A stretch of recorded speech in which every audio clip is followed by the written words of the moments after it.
बिस्मिल्लाहिर्रहमानिर्रहीम अस्सलाम वालेकुम। उम्मीद है कि आप लोग ठीक ठाक होंगे और मैथ कर रहे होंगे। हमने जो है क्लास 9 न्यू सिलेबस मैथ का स्टार्ट किया हुआ है। हमारी 2 एक्सरसाइजेज कंप्लीट हो चुकी हैं। उम्मीद है कि आप लोगों ने की होंगी, आप लोगों को समझ आई होंगी। और जो लोग न्यू हैं, पहली दफ़ा वीडियो को वॉच कर रहे हैं, तो पहले तो 1.1 1.2 वाली वीडियोस लाजमी वॉच कर लें। उसके बाद आज की अगर 1.3 करना चाहते हैं हमारे साथ, उससे पहले चैनल को सब्सक्राइब कर लें, वीडियो को लाइक और कमेंट करके बता दिया करें कि आप लोगों को समझ आती है मेरी, ये नहीं आती, या मज़ीद इम्प्रूवमेंट की ज़रूरत है। तो हम चलते हैं, आज की एक्सरसाइज शुरू करते हैं। एक्सरसाइज हमारे पास जो सी है वो 1.3 है, और जैसा क्वेश्चन नंबर 1 है।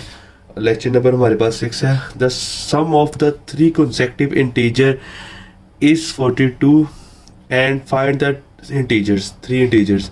अब आप ये देखें कि हमारे पास सम आपने फाइंड करना है, तो जो है कंसेक्टिव पहले पता होना चाहिए क्या होते हैं। कंसेक्टिव जो मतलब कि 1 by 1, मतलब 1 2 3 4, ये 1 2 3 4 काउंटिंग पड़ी है, ये हमारे पास कंसेक्टिव नंबर होंगे। जो रिपीट कहते हैं 1 के बाद 2 आ रहा है, 2 के बाद 3 आ रहा है, डिजिट कंसेक्टिव डिजिट कहलाते हैं।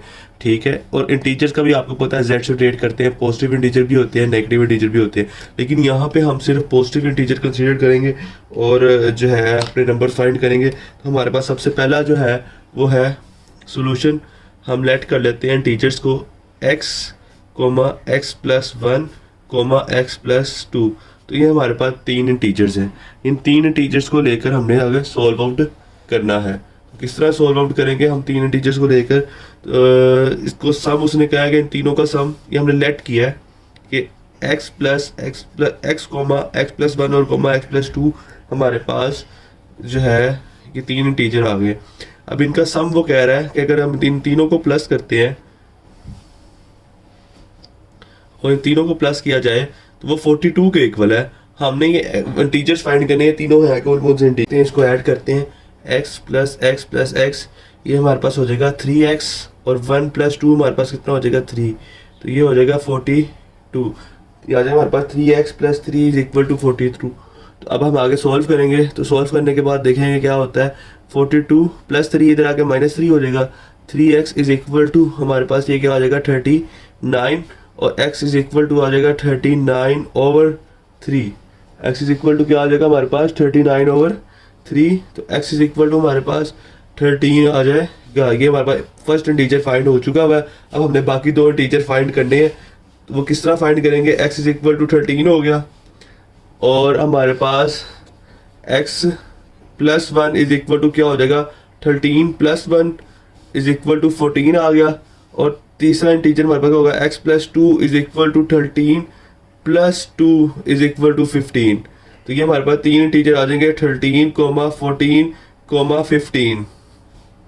तो ये हमारे पास आंसर आ जाएगा हमने जो फाइंड करना था। अच्छा जी, क्वेश्चन नंबर 2 है हमारे पास। The show the that right angle triangle ABC in which length of AC is square root 3 plus square root 5 centimeter and the area of triangle ABC is 1 plus square root 15 centimeter square. Find the length of AB in the form a square root 3 b square root 5 centimeter with where a and b are integer. हमने basically A and B की value find करनी है। Triangle का बता दूं पहले, right angle triangle क्या होती है जिसमें एक एंगल 90 का हो। और हमारे पास डायग्राम मैंने बनाई है आप लोगों को एक्सप्लेन करने के लिए। डायग्राम से आपको क्वेश्चन भी समझ आ जाएगा और जो है इसको साइड भी समझ आ जाएगी। ये राइट एंगल ट्राइंगल जिसमें एक एंगल 90 का होता है और ये उसका परपेंडिकुलर होता है, जिसे आप परपेंडिकुलर कह लें या हाइट कह लें। आप इसकी इस कंडीशन में हाइट आएगी क्योंकि एरिया फाइंड करना है, ठीक है, h। और ये उसका हमारे पास हो जाएगा बेस। तो अगर आप देखें तो हाइट और बेस आपको जो है गिवन क्या है, ए बी, और जो है हमारे पास हमने ए बी और B A C. A B में हमने ए और बी की वैल्यू फाइंड करनी है, और ए सी हमें गिवन है, और एरिया ऑफ ट्राइंगल गिवन है। एरिया ऑफ ट्राइंगल भी आपको पता होना चाहिए कि क्या होता है। सबसे पहले हम गिवन लिख लेते हैं या सोल्यूशन करते हैं। एक हमें गिवन क्या क्या है, सोल्यूशन है इसका। हमें एरिया गिवन है ट्राइंगल का। ट्राइंगल कौन सी है, डेल्टा ए बी सी। आप लिख भी सकते हैं साथ, अगर नहीं लिखना तब इट्स ओके, कोई मसला नहीं। एरिया का गिवन है 1 plus square root 15 centimetre square, area of triangle. अब हमारे पास जो लेंथ गिवन है वो कौन कौन सी गिवन है, ए सी लेंथ गिवन है, जिसे हम क्या कह देंगे, ए सी यहाँ पे शो हो रही है बेस, वो हमारे पास क्या गिवन है, square root 3 plus square root 5, square root 3 plus square root 5 given है। अब हमारे पास आगे अगर देखें तो सेंटीमीटर में भी गिवन है, हाइट भी गिवन है। हाइट में हमारे पास ए बी है, वो क्या है, हाइट है, वो कितनी दी है, A square root 3 plus B square root 5 centimetre. तो ये हमारे पास गिवन है। हमने ए और बी, स्मॉल ए और बी की वैल्यू फाइंड करनी है। हमारे पास टीचर है, आप लोगों को एरिया ऑफ ट्रायंगल का फॉर्मूला आता होगा, अगर नहीं आता तो आप लोग याद कर लें, आप लोगों ने पहले किया होगा 1/2 बेस इंटू हाइट फॉर्मूला होता है। सबसे पहले हम जो है एरिया का फॉर्मूला लिखेंगे, एरिया ऑफ ट्रायंगल, ट्रायंगल का सिंबल बना रहा हूँ यहाँ पे, वो हमारे पास है 1/2 बेस इंटू हाइट।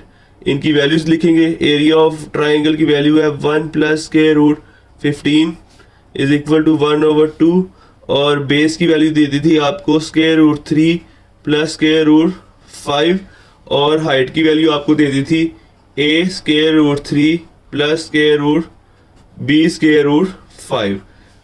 तो ये हमारे पास जो है इक्वेशन बन रही है। हमने ए और बी की वैल्यू फाइंड करनी है। इसके लिए क्या करेंगे, 2 को इधर लाके मल्टीप्लाई कर देंगे, 2 इंटू 1 प्लस स्क्वायर रूट 15 आ जाएगा, ओवर इसको यहाँ पे लाके डिवाइड कर देंगे, square root 3 plus square root 5। तो यहाँ पे हमारे पास क्या टर्म बचेगी, A square root 3 plus B square root 5। तो ये हमारे पास बचेगा। अब हमने इसको सोल्व आउट किस तरह करना है वो आप देख सकते हैं कि रैशनलाइजेशन हम पहले पढ़ चुके हुए हैं, वही करेंगे हम इसके अंदर। वो किस तरह करेंगे, square root 3 plus square root 5 है, तो हम मल्टीप्लाई करेंगे और डिवाइड करेंगे square root 3 minus square root 5 से, over square root 3 minus square root 5 से। A square root 3 plus B square root 5 ऐसे का वैसे आ जाएगा। और इसके अंदर ऊपर वाली वैल्यू वैसे लिख देते हैं फिलहाल, 1 प्लस स्क्वायर रूट 15, और ये भी square root 3 minus square root 5। नीचे हम ए का स्क्वायर माइनस बी का स्क्वायर फॉर्मूला लगा देते हैं, ए का स्क्वायर माइनस बी का स्क्वायर। तो ये हमारे पास हो जाएगा A square root 3 plus B square root 5 ऐसे का वैसे। अब 2, अब ब्रैकेट ओपन कर रहा हूँ, मल्टीप्लिकेशन कर रहा हूँ, 1 को स्क्वायर रूट 3 से मल्टीप्लाई किया, स्क्वायर रूट 3 आ गया, 1 को माइनस स्क्वायर रूट 5 से मल्टीप्लाई किया, माइनस स्क्वायर रूट 5 आ गया। अब प्लस को स्क्वायर रूट 15 को मल्टीप्लाई करना है स्क्वायर रूट 3 से, और ये प्लस माइनस माइनस हो जाएगा, स्क्वायर रूट 15 को मल्टीप्लाई करना है स्क्वायर रूट 5 से। तो ये हमारे पास आ गया। अब नीचे हमारे पास क्या बनेगा, हमारे पास 3 माइनस 5 बन जाएगा, और हमारे पास फर्दर इक्वेशन जो है ये वाली वैसे की वैसे आ जाएगी, A square root 3 plus B square root 5। तो ये क्या बनेगा टर्म, ये बन जाएगी 2 square root 3 minus square root 5 plus, अगर देखा जाए तो ये बनता है एक स्क्वायर रूट के अंदर करने के बाद 15 3 जार 45 माइनस स्क्वायर रूट 15 को 5 से मल्टीप्लाई किया तो हमारे पास क्या आता है, आई थिंक सो 75 आएगा, ओवर हमारे पास बन जाएगा -2। तो ये हमारे पास -2 आ गया। अब ये 2 से कैंसल आउट हो गया और माइनस ऊपर चले जाएगा, A square root 3 plus B square root 5। अब हमने इनको रिजॉल्व करना है और इसके अंडर रूट किस तरह रिजॉल्व होंगे वो मैं आपको बताता हूँ कि 3 square root minus square root 5 plus इसको लिखना है 9 था, इसको लिख लें 9 इंटू 5 माइनस इसको लिख लें 25 इंटू 5, यानी स्क्वायर रूट के अंदर 5 5 बनाया है और हमारे पास ये बाकी टर्म वैसे की वैसे। मैंने देखें 5 का मल्टीपल बनाया है। अब 9 का स्क्वायर रूट क्या होता है आप सबको पता है, आप इसको लिख सकते हैं 3 स्क्वायर रूट 5 और 25 का स्क्वायर काट के 5 स्क्वायर रूट 5 लिख सकते हैं, is equal to a square root 3 plus B square root 5। देखिए 9 का स्क्वायर रूट आपको कैलकुलेटर भी ले सकते हैं, वरना जुबानी याद होना, ये 3 का स्क्वायर होता है, स्क्वायर अंडर रूट से काट के ये बाहर आ जाता होता है। इस तरह 25 5 का स्क्वायर था, स्क्वायर अंडर रूट से काट के बाहर आ गया। अब आप इनको प्लस करें, इनके साथ कोफिशिएंट 1 है, इसके साथ 3 है, इसके साथ 5 है। तो ये हमारे पास एक और मेरी मिस्टेक है कि यहाँ पे मैंने माइनस नहीं लिखा, तो ये माइनस भी आएगा, ये माइनस साथ साथ चल रहा है। तो -5 प्लस 3 और -1 ये हमारे पास कितना हो गया, कैलकुलेट करें, शाबाश शाबाश, साथ साथ कैलकुलेटर यूज कर ले। -1 -5 -6 और +3 माइनस 3 हो जाएगा स्क्वायर रूट 5 और इज इक्वल टू हमारे पास क्या आ जाएगा a square root 3 plus b square root 5। तो ये सिंपल हमारे पास शो हो रही है। क्या इक्वेशन बन रही है ये आप लोग मुझे बता सकते हैं कि ये हमारे पास माइनस स्क्वायर रूट 3 हो जाएगा और प्लस 3 स्क्वायर रूट 5 हो जाएगा is equal to a square root 3 plus b square root 5 हो जाएगा। और अगर देखा जाए यहाँ पे हमारे पास ना एक मिस्टेक हुई है, ये square root 25 plus square root 5 है, इसको हमें 25 5 जार 125 होता है जबकि हमने 75 बनाना था। तो यहाँ पे हमारे पास कट के क्या आएगा, यहाँ पे हमारे पास कट के ये हो जाएगा 3, इसको हम कैंसिल आउट कर लेंगे, यहाँ पे 3 लिखेंगे और यहाँ पे इधर भी कैंसिल आउट करके यहाँ पे 3 लिख देंगे।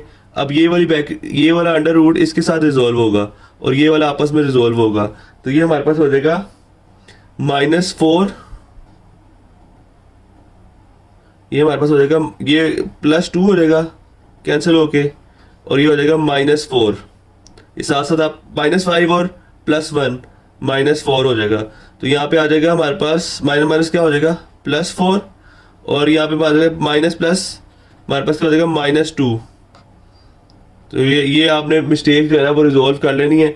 मेरे से गलती से वो मैं दोबारा बताऊँ, फिर 25 3 जार होगा, यहाँ पे 5 बाहर आ गया, अंडर रूट 3 अंदर रह गया, इसको इससे किया, इसके साथ कोफिशिएंट 1 है, इसके साथ -5 है, तो ये -4 स्क्वायर रूट 3 हो जाएगा और ये +3 -1 +2 हो जाएगा। अभी माइनस सेपरेट करेंगे तो +4 हो जाएगा और ये -2 आ जाएगा। तो हमारे पास a की वैल्यू क्या बन जाएगी 4 और b की वैल्यू क्या बन जाएगी -2। ठीक है, a की वैल्यू 4 और b की वैल्यू 2, ये हमारे पास प्रॉपर आंसर आ जाएगा। उम्मीद करता हूँ आपको समझ आई होगी, अगर नहीं आई तो आप मुझे पूछ सकते हैं। क्वेश्चन नंबर 3 पे चलते हैं, वो भी हमारे पास बिल्कुल आसान है। एरिया ऑफ रेक्टेंगल मालूम करना है आपने और जो है एरिया ऑफ रेक्टेंगल आप में a और b कोफिशिएंट निकालना है। तो एरिया ऑफ सॉल्यूशन चलते हैं, एरिया ऑफ रेक्टेंगल देखते हैं क्या है। एरिया ऑफ रेक्टेंगल ये हमारे पास आ जाएगा length multiply by width, length multiply by width. तो हमारे पास एरिया ऑफ रेक्टेंगल गिवन है, वो क्या गिवन है हमारे पास a plus B square root 2। अब यहाँ पे हमारे पास लेंथ को देखते हैं, लेंथ हमारे पास क्या गिवन है 2 प्लस स्क्वायर रूट 18 और ये हमारे पास ब्रेथ गिवन है 5 - 4 स्क्वायर रूट 2। तो इनको मल्टीप्लीकेशन करते हैं, मल्टीप्लीकेशन इनकी करना आसान है। मल्टीप्लीकेशन 2 को 5 से, ये पहले ये वाली टर्म वैसे लिखा रहने देते हैं 2 plus B square root 2, a plus B square root 2 लिख दिया। अब 2 को 5 से मल्टीप्लाई किया 10 आ गया, 2 को 4 से मल्टीप्लाई किया -4 से -8 ओवर स्क्वायर रूट 2 बन जाएगा। अब आप ये देख सकते हैं कि ऊपर वाली टर्म से मल्टीप्लाई हुआ है, ये नीचे वाली टर्म वैसे की वैसे आ जाएगी। प्लस इसको मल्टीप्लाई करेंगे स्क्वायर रूट 18 को 5 से, तो ये हो जाएगा 5 स्क्वायर रूट 18। अब ये हमारे पास प्लस 18 को इससे मल्टीप्लाई करेंगे तो ये हो जाएगा -4 square root 18 over square root 2 आ जाएगा। तो अब इसको आगे फर्दर सोल्व आउट करते हैं। तो a plus B square root 2 is equal to 10 - 8 है। इसके नीचे हम क्या करेंगे, स्क्वायर रूट 2 है, स्क्वायर रूट 2 खत्म करने के लिए स्क्वायर रूट 2 से मल्टीप्लाई भी करते हैं, डिवाइड भी करते हैं। प्लस 5 स्क्वायर रूट 18 को वैसे लिखा रहने देते हैं और इनको a की स्क्वायर रूट के इधर कर देते हैं 18 ओवर 2। तो दोनों के ऊपर स्क्वायर रूट था, मैंने एक के ऊपर ही कर दिया। तो ये हमारे पास आ जाएगा a plus B square root 2 is equal to 10 - 8 square root 2 और नीचे आ जाएगा स्क्वायर रूट 2 का स्क्वायर प्लस 5 स्क्वायर रूट 18। ये कटिंग हो जाएगी, कटिंग हो गई हमारे पास 2 1 जार और ये 9 जार। तो ये हमारे पास आ जाएगा स्क्वायर रूट 9, इसको स्क्वायर रूट 9 लिया, यहाँ पे लिख लें 9 यहाँ पे वैसे क्या वैसे। अब ये आ जाएगा a plus B square root 2 is equal to 10 - 8 square root 2 ओवर 2। ये 2 1 जार और ये 4 हो जाएगा प्लस 5 स्क्वायर रूट 18 है। अब आप इसको क्या लिख सकते हैं, इसको आप लिख सकते हैं 9 मल्टीप्लाई बाय 2 -4 मल्टीप्लाई बाय 9 का स्क्वायर रूट 3 आ जाएगा। तो ये हमारे पास क्या बनेगा a plus B square root 2 is equal to 10 - 4 square root 2 प्लस 9 का अंडर रूट 3 आ गया, 5 मल्टीप्लाई बाय 3 स्क्वायर रूट 2 -12। तो ये हमारे पास हो जाएगा a plus B square root 2 is equal to मैं इसे अरेंज कर लेता हूँ और जो है ना आपको बताता हूँ। 10 minus 12 minus 4 square root 2 plus 15 square root 2, ये हमारे पास बन जाएगा 5 3 15। तो ये बन जाएगा a plus B square root 2 और फर्दर बनेगा -2 minus plus minus minus 11 square root 2। तो देखिए हमारे पास a की कोफिशिएंट की वैल्यू आ जाएगी -2 और बी कोफिशिएंट की वैल्यू आ जाएगी -11। तो ये हमारे पास क्वेश्चन नंबर 3 भी इसका सॉल्व हो गया। तो उम्मीद करता हूँ आपको ये समझ आया होगा। डिफ़िकल्ट है थोड़ा, ज़रा सा प्रैक्टिस इसकी चाहिए होगी, लेकिन इजी है अगर आपको मैथ आता है और बेसिक्स पता है तो। अब चलते हैं इसी क्वेश्चन नंबर 4 पे। जी, तो क्वेश्चन नंबर 4 हमें कहता है कि find the two number whose sum is equal to 63 and difference is equal to 22। ये तो साइमल्टेनियस इक्वेशन सोल्व करने वाला है। सबसे पहले हम लेट करते हैं टू नंबर्स को, x, y। अब वो कह रहा है कि इनका जो x और प्लस y है ना, वो हमारे पास बन रहा है 68। इसे इक्वेशन नंबर 1 का नाम दें। और जो इनका डिफरेंस है, डिफरेंस मतलब माइनस, इनको माइनस करने से हमारे पास बन रहा है 22। तो अगर हम इनको डिफरेंस करें तो वो 22 आ रहा है। तो हम क्या करते हैं, ऐड इक्वेशन 1 एंड 2 करते हैं। ऐड इक्वेशन 1 एंड 2, तो वो बनेगा x plus y is equal to 68, x minus y is equal to 22। तो क्या होगा, ये y से कैंसिल आउट हो जाएगा, x प्लस x 2x हो जाएगा। अब ये ऐड करेंगे, हुआ 70 और ये हो गया 90। तो x की वैल्यू आ गई 90/2 और ये हमारे पास हो गया x इज इक्वल टू 45। तो बिल्कुल आसान था, x की वैल्यू आ गई है। अब x की वैल्यू किसी भी एक इक्वेशन में पुट करें और आप y निकाल सकते हैं। मैं x की वैल्यू पुट करता हूँ इक्वेशन नंबर 1 में।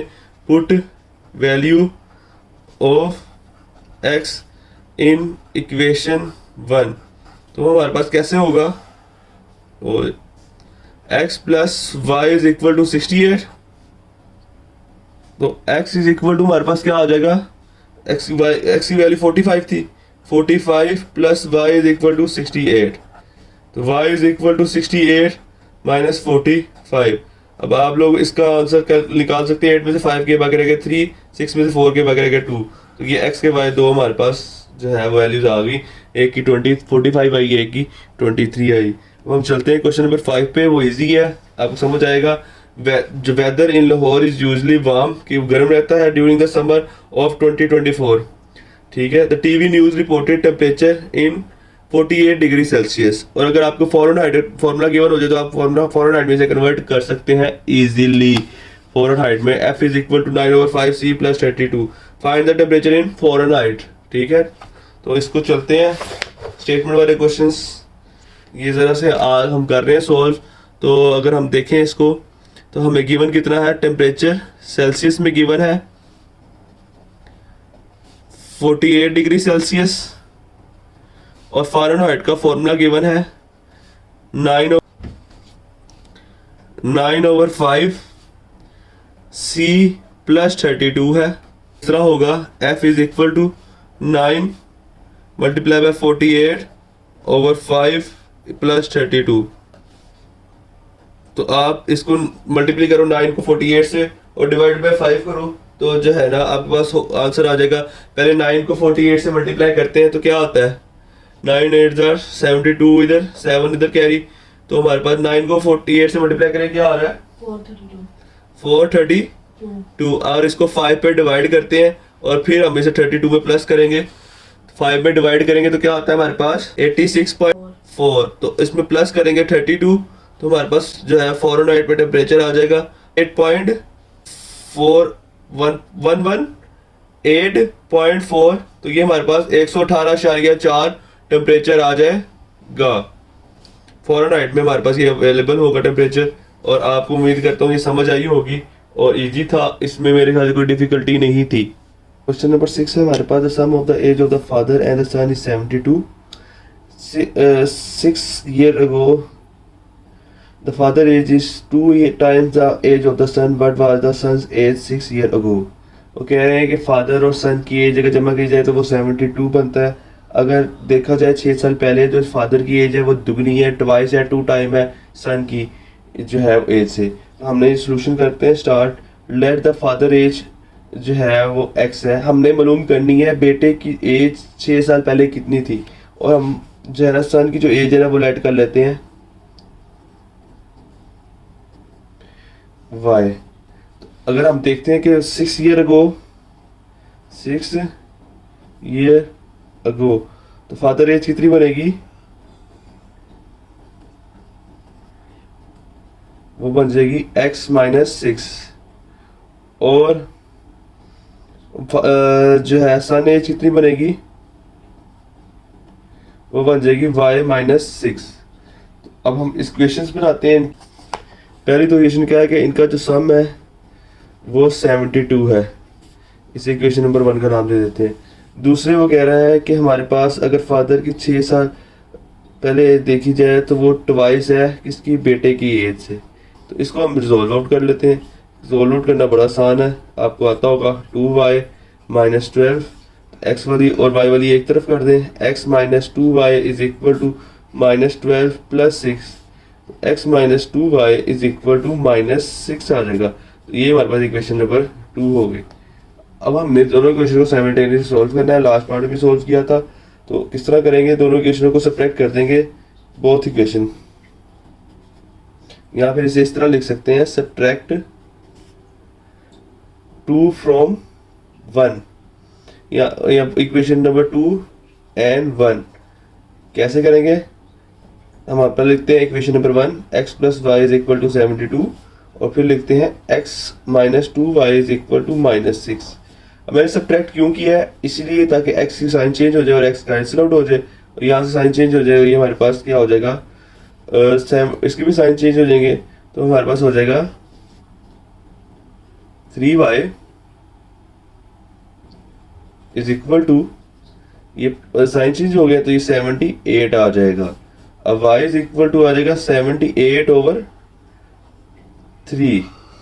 तो हमारे पास क्या बनेगा 78/3। इसी कटिंग करेंगे, कटिंग करना भी आसान है, और आप लोग मुझे कटिंग करके बताएं कि कमेंट में क्या आएगा इसका। अगर आप लोगों को इजीली सॉल्व आउट हो जाता है तो मेरे ख्याल से तो ये आना चाहिए 26। तो सन एज की जो प्रेजेंट एज है वो 26 है। 6 ईयर अगो कितनी होगी इसकी एज, 6 ईयर अगो इसकी हो जाएगी y-6 is equal to 26 -6 is equal to 20। 6 year ago ये कितने साल का था, 20 साल का। तो उम्मीद करता हूँ आपको ये समझ आया होगा, बिल्कुल इजी था, इसमें कोई डिफिकल्ट वाली बात नहीं थी। हमने सिर्फ सन की एज 6 ईयर अगो पर मालूम करनी थी। अगले वाला चलते हैं, और ये वाले आर्ट्स से रिलेटेड, पहले जो आर्ट्स थी ना पुरानी, उस 9th क्लास की प्रीवियस, उससे रिलेटेड ये टॉपिक था, चैप्टर नंबर 3 था, जिसमें ये बताया गया था कॉस्ट प्राइस क्या होती है और सेल प्राइस क्या होती है। वैसे आप लोगों को पता होगा, आप लोग चीज़ें खरीदते वगैरह रहते हैं। मेरा board Tori for ₹1500 and sold it for ₹1520. What was her profit percentage? Profit percentage निकालनी है। वो कह रहा है कि इसने मैंने खरीदी है कितने में, 1500 में, और उसने आगे सेल आउट कर दिया 1520 में, और प्रॉफिट परसेंटेज निकालें कितनी होगी। तो आप जो है आसानी के लिए इसे फुल ना लिखें, सीपी लिख दें, कॉस्ट प्राइस। सीपी का मतलब है कॉस्ट प्राइस। कॉस्ट प्राइस कितनी है, ₹1500, और सेल प्राइस कितनी है, एसपी का मतलब है सेल प्राइस कितने की बेची है उसने, मेरा ने 1520 में। तो प्रॉफिट तो निकालना आता होगा आप लोगों सबको कि भाई इतनी खरीदी है, इतनी की बेची है। प्रॉफिट का फॉर्मूला सबको ही पता होगा, जुबानी प्रॉफिट इजीली निकाल सकते हैं, क्योंकि आप लोग भी आजकल जो है वो सेल परचेज करते ही रहते हैं। प्रॉफिट क्या बनेगा, sale price minus cost price. तो सेल प्राइस कितनी थी हमारे पास, 1520 माइनस 1500 करेंगे तो हमारे पास आ जाएगा 20 रुपीज, इसका प्रॉफिट आ जाएगा। अब यहाँ पे आपको जो है ना प्रॉफिट परसेंटेज का फॉर्मूला पता होना चाहिए, क्या होता है याद कर लीजिएगा। अच्छा, रुपीज लिखना जरूरी है, रुपीज नहीं लिखेंगे तो आपके नंबर जो है ना वो कट जाएंगे, और जो है फिर 0.5 आपका इधर डिडक्ट हो जाएगा। अच्छा, प्रॉफिट परसेंटेज का फॉर्मूला देख ले क्या होता है,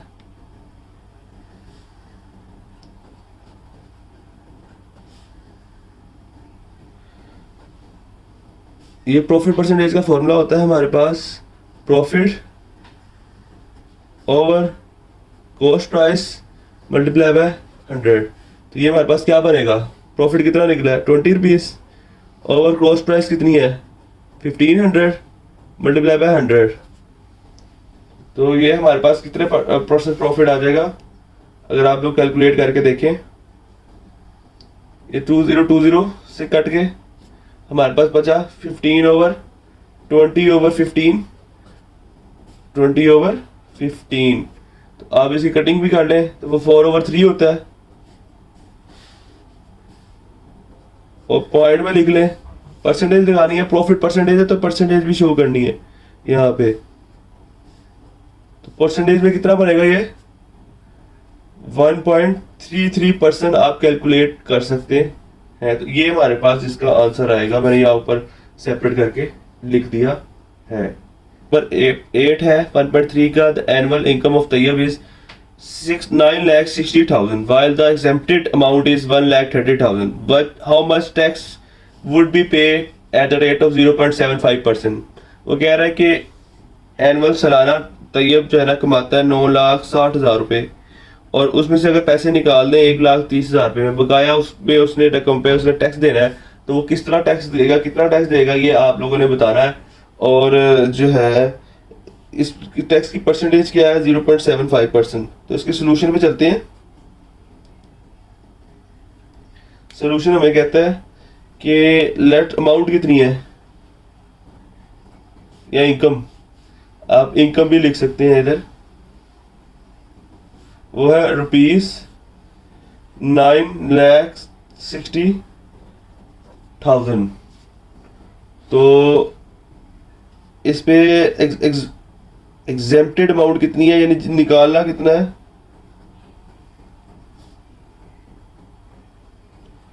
वो है ₹1,30,000। अच्छा जी, तो इसमें अब आपके पास जो है एग्जेम्प्टेड अमाउंट भी आ गई, इनकम भी आ गई। तो रेट परसेंटेज कितनी है टैक्स की,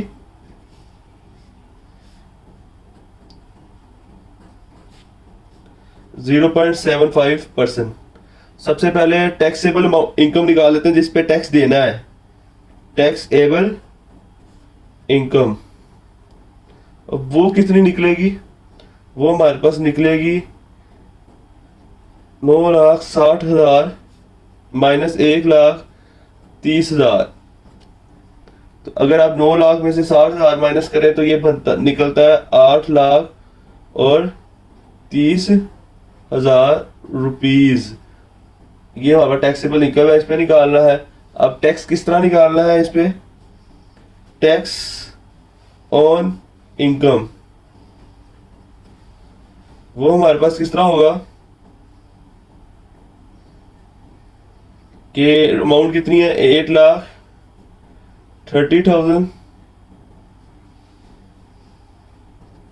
मल्टीप्लाई बाय 0.75%। तो ये बनेगा 8,3,000 मल्टीप्लाई बाय 0.75 डिवाइड बाय 100। अच्छा, आप इसका पॉइंट भी खत्म करके नीचे लेके आ सकते हैं, लेकिन आप इस तरह कैलकुलेट, मैंने परसेंटेज का 100 नीचे लेके आया हूँ, और ये इसका 20 से कैंसिल आउट हो जाएंगे, और बकाया 0.75 को आप 8 यानी 88,300 से मल्टीप्लाई कर देंगे तो हमारे पास रुपीज आ जाएगी कितना हमें टैक्स पे करना है। तो ये हमारे पास टैक्स अमाउंट बनती है 6,225 रुपीज। आपने इसका जो है ना वो टैक्स पे करना है। तो ये उम्मीद है कि आपको समझ आया होगा, इजी था क्वेश्चन नंबर 8 भी। अब क्वेश्चन नंबर 9 पे चलते हैं जो कि इस एक्सरसाइज का लास्ट है। Find the compound interest on the ₹3,75,000 for 1 year at the rate of 14% compound annually. अच्छा जी, इसके जो टर्म्स है ना आपको फॉर्मूले से ज़्यादा इजीली समझ आएंगी। क्या होता है, पहले अमाउंट दे दी है और टाइम हमें 1 ईयर का दिया है, उसके बाद जो रेट परसेंटेज है वो 14% है। सबसे पहले मैं कंपाउंड इंटरेस्ट का फॉर्मूला बताता हूँ कि कंपाउंड इंटरेस्ट का फॉर्मूला क्या होगा, उससे आप इजीली कर सकते हैं। कंपाउंड मार्कअप का फॉर्मूला, सॉरी, वो बनेगा हमारे पास P into 1 plus R over 100 into T. तो ये हमारे पास इसका फॉर्मूला बनेगा और ये हमने इससे कैलकुलेट आउट जो है ना वो करना है। यहाँ पे मार्कअप को हम ए से भी जनरेट कर सकते हैं, ए हमने निकालना है और वो किस तरह निकलेगा। प्राइस हमें जो दी हुई है वो ये है, ये प्राइस होती है। आप साथ मेंशन कर सकते हैं, मैं आपको इधर सेपरेट मेंशन भी कर देता हूँ। प्राइस आपको गिवन है 3 इंटू 75000, 3,75,000 प्राइस होती है, रुपीज़ भी साथ लिख देंगे। और जो टाइम होता है वो ईयर्स में होता है, तो ये 1 ईयर होगा हमारे पास टाइम। और आर आपको दिया हुआ है 14, हमने यहाँ पे 14 लिखा है क्योंकि आर ओवर 100 है, 14% इस तरह खत्म हो जाएगा, या आप परसेंटेज लिख सकते हैं, अभी खाली आपने आर लिखा है। तो ये हमारे पास क्या आ जाएगा 3,75,000 इंटू 1 प्लस 14 ओवर 100 की पावर 1। तो आप इनको कैलकुलेट करके इजीली आंसर इसका लिख सकते हैं। मैं कैलकुलेशन करता हूं इसकी, तो ये बनेगा 375,000 इंटू 1 प्लस 0.14।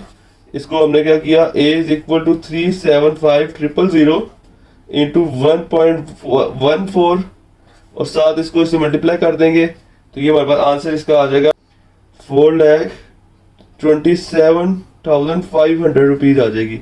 अच्छा, ये जो हमारे पास जो निकलेगी ना ए, ये अमाउंट आफ्टर इंटरेस्ट है। मैंने आपको शुरू में बताया कंपाउंड मार्कअप का, लेकिन ये ए का फॉर्मूला है, ये हमारे पास है इंटरेस्ट